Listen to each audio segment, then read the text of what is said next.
ভগবান। প্রত্যেক কঠিন পরিস্থিতিতে এই নামই আছে যা আমাদের উপায় দিয়ে থাকে।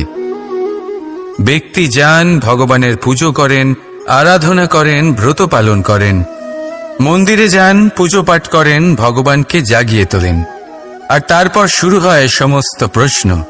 হে ভগবান, আমার সাথে এরকম কেন হচ্ছে? কেন আমারই জীবনে এত দুঃখ আছে? আমি কিভাবে এর সম্মুখীন হব? আমাকে কেন এত কষ্ট ভোগ করতে হচ্ছে? হে ভগবান, আমি কি করব? আমাকে সাহায্য করুন, কোনো রাস্তা দেখান।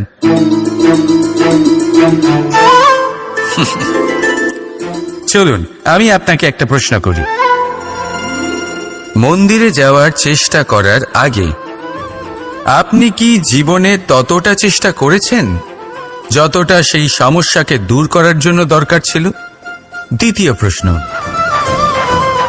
ভগবানকে জাগানোর পূর্বে আপনি কি নিজেকে জাগিয়ে তুলেছেন? আপনি কি আলস্য ত্যাগ করেছেন?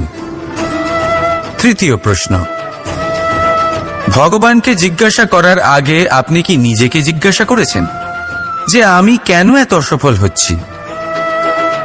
যদি না করে থাকেন তাহলে সবার আগে এটা করুন।